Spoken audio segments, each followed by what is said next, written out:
Olá, paz seja com todos vocês. Prezados, o que vocês acham? Vocês acham que é necessário se preparar para o batismo? O que vocês acham? É, a maioria dos movimentos religiosos prega um tipo de preparo para o batismo. Claro que dependendo do movimento religioso, esse preparo vai divergir, né? Alguns movimentos, o preparo seria assim, mais ou menos assim, ó. É, a pessoa só pode se batizar depois que ela dar testemunho, algum testemunho de que ela já é uma cristã, né? Assim, nas formas de vestir, na conduta. Fica sempre um líder religioso observando se a pessoa ali está com a conduta, né? Ou andando conforme a semelhança, né? Que um evangélico tem que andar. E somente depois essa pessoa é aprovada e alguém fala, ó, agora você pode se batizar porque você deu testemunho aí de que você está merecendo o batismo, tá? Como eu disse, claro que isso vai divergir de cada movimento religioso, né? Algumas igrejas, por exemplo, uma mulher não é batizada enquanto ela anda de calça jeans por aí, né? Tem pessoas que não batizam, tem pastores que não batizam. Olha, a irmã não está preparada ainda porque não está andando com vestes de cristã, por exemplo. Outros movimentos, por exemplo, os sabatistas, não batizam ninguém que ainda esteja trabalhando no sábado, tá? Já falei sobre isso aí, sobre esse estudo sobre o sábado, né? Mas os sabatistas, né, os movimentos que guardam o sábado ou guardam dias sagrados, eles não batizam ninguém enquanto a pessoa está lá, não está observando esses dias considerados sagrados, tá? E aí diverge de acordo com o movimento religioso. O que eu quero perguntar para vocês é se isso é bíblico, né? Se a igreja dos apóstolos, se elas atuavam assim, né? Certo? E para falar sobre isso, eu preciso primeiramente falar sobre a questão da salvação pela graça, tá bom? Então vamos lá.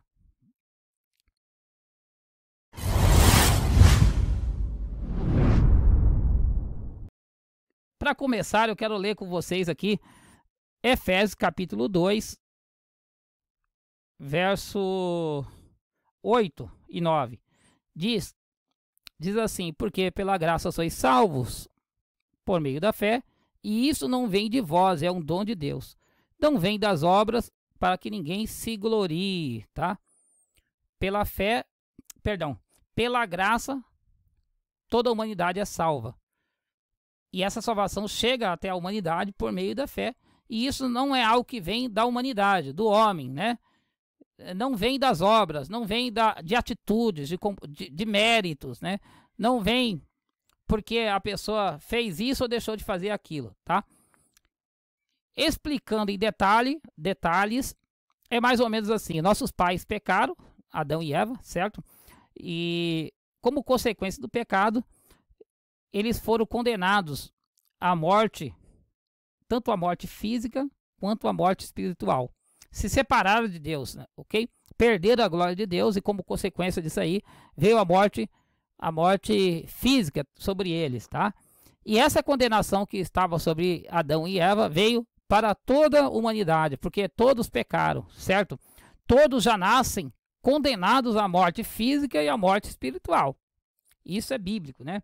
Então, o que acontece? No plano da salvação, nós conhecemos o plano da salvação, porque Deus amou o mundo de tal maneira que enviou o seu Filho unigênito para que todo aquele que nele crê não pereça, mas tenha a vida eterna. Conhecemos esse verso aí, né? Conhecido como o verso áureo da Bíblia. No plano da salvação, esse Jesus, com esse ato de se oferecer aí, deveria levar nas suas costas, né, a condenação e a culpa de todos aqueles que creem. Em outras palavras, a partir do momento que a pessoa passa a crer nessa mensagem, a culpa, a condenação de morte já não está mais sobre ela, porque o Senhor levou essa culpa, tá? O Cordeiro levou essa culpa. Esse é o plano da salvação. Mas veja bem, essa culpa é tirada das costas do ser humano a partir do momento que ela crê pela fé. Por isso que é salvação pela graça, né? Que ele não fez nada para merecer. Foi a crença dele, foi a fé dele que fez com que essa culpa tirasse. Não é pelas obras, porque senão a pessoa fala, ó, eu fiz isso, fiz aquilo, estou merecendo. Ó Deus, tira a culpa das minhas costas. Não é por isso, certo? Isso é salvação pela graça. E na prática se dava mais ou menos assim. Vamos aqui na prática. Romanos capítulo 10. Romanos capítulo 10, verso 9. A saber, se com tua boca confessares ao Senhor Jesus, e em teu coração creres que Deus o ressuscitou dentre os mortos, será salvo. 10. Visto que com o coração se crê para a justiça, e com a boca se faz confissão para a salvação. Tá vendo aqui? A salvação tem a ver com a confissão, né, da boca e com a crença no coração. Não tem nada a ver com fazer alguma coisa ou deixar de fazer, né? Eu digo em termos de obras, né? Eu digo guardar mandamentos, fazer coisas boas ou deixar de fazer coisas más, deixar de ter atitudes más. A salvação, nesse sentido, não tem nada a ver com isso, tá? Veja bem, eu não estou falando que isso não é importante, eu não estou falando que Deus não queira que as pessoas... que Deus não quer que as pessoas obedeçam a sua vontade, não é isso, tá? Eu quero dizer que para tirar essa condenação sobre o homem, é necessário, primeiramente, isso, tá? E aí, no verso 16, a gente vai ver mais uma coisa aqui, para complementar esse sentido. Atos 16, verso 30, e tirando-os para fora, disse, Senhores, o que é necessário que eu faça para me salvar? Verso 31, e eles disseram, crê no Senhor Jesus Cristo e serás salvo tu e a tua casa. Verso 32, e lhe pregavam a palavra do Senhor e a todos os que estavam em sua casa. 33, e tomando-os eles consigo naquela mesma hora da noite, lavou-lhes os vergões e logo foi batizado ele e todos os seus. Aqui uma coisa interessante, né, que aconteceu aqui com carcereiro. Depois você pode ler aqui Atos 16 na íntegra, tá? Você vai perceber o que estava acontecendo. O carcereiro aqui, ao ouvir a palavra do Senhor, ao ouvir a palavra de Cristo, ele falou, ó, o que eu vou fazer, o que eu devo fazer para me salvar, né? Aqui o que é necessário que eu faça para me salvar?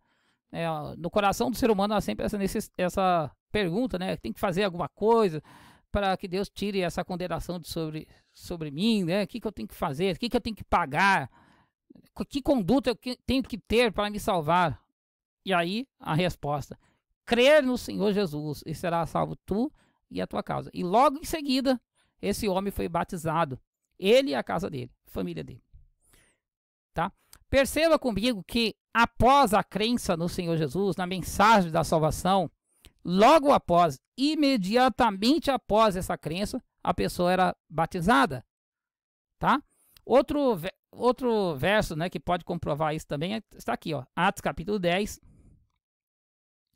verso 47, diz, respondeu então Pedro, pode alguém porventura recusar a água para que não sejam batizados estes? E que também receberam, como nós, o Espírito Santo, 48. E mandou que fossem batizados em nome do Senhor.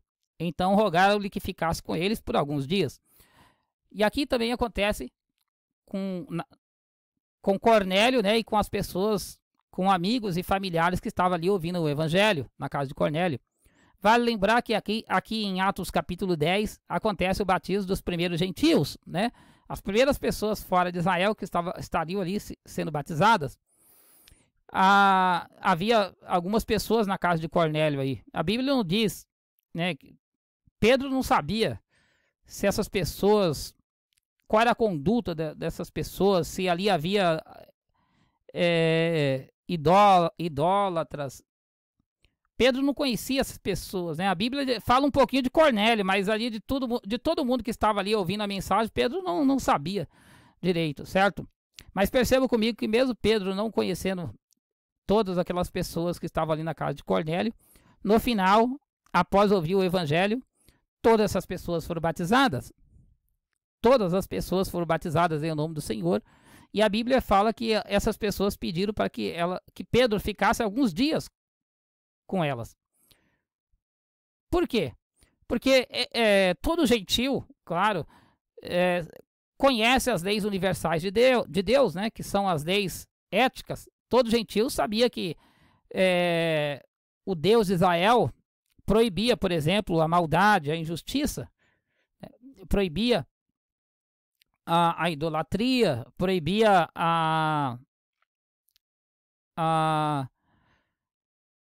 os pecados que tem a ver com impureza sexual. Sabiam disso, né? Isso aí são leis universais. Mas havia alguns detalhes que era necessário os apóstolos, após o batismo, ensinar, certo? Ensinar. Por isso que pediram para que os apóstolos ficassem com eles, para explicar, né? E você percebe lá em Atos capítulo 15, que depois do concílio ali de Laodiceia, eles escreveram cartas orientando, dando maiores orientações.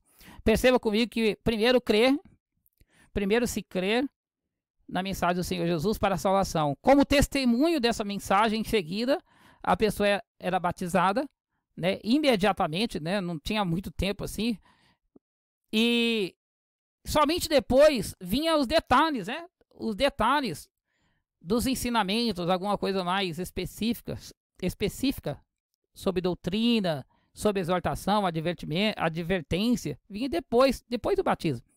Esse era o padrão cristão lá da igreja do primeiro século. Aí você diz assim, irmão Fábio, mas não corria um risco da pessoa vir à igreja e de repente a pessoa se batizar com um vício e continuar com esse vício, com um defeito e continuar com esse defeito? Corria esse risco, e tanto é que acontecia isso, né? Porque quando você analisa a igreja primitiva dos apóstolos, você vê três tipos de pessoas ali. Principalmente se você ler as cartas de Paulo, né? Você vê pessoas que se batizavam e logo após o batismo demonstrava grande testemunho que tinha verdadeiramente se convertido, né?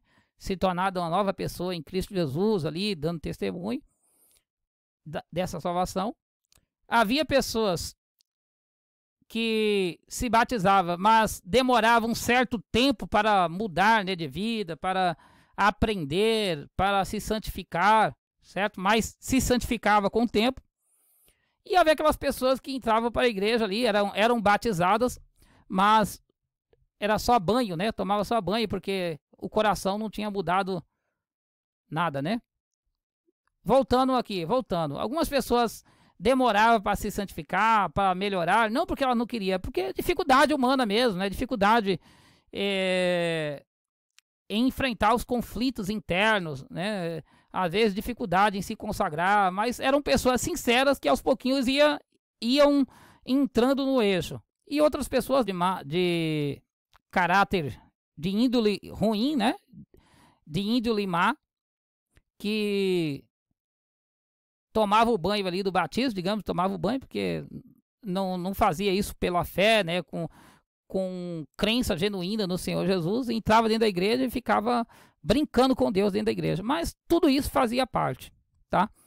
Vale lembrar, prezado, que além da pregação da justificação pela fé, há outro tipo de pregação, que é a pregação da santificação.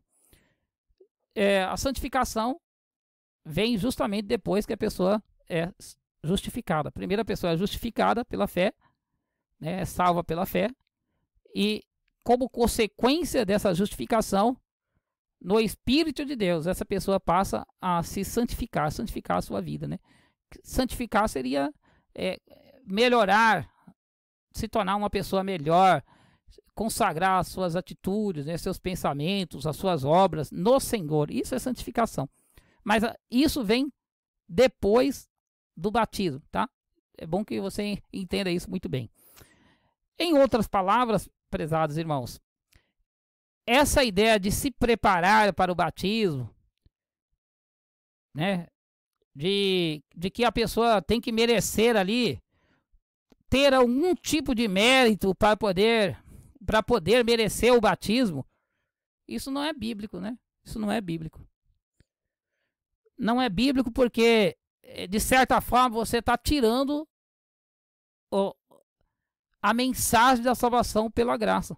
Uma vez que você fale para a pessoa que ela tem que melhorar alguma coisa na vida dela, alguma atitude, que ela tem que fazer alguma coisa ou deixar de fazer outra coisa para poder merecer o batismo, sabendo que o batismo está ligado, né, com a salvação da pessoa, né?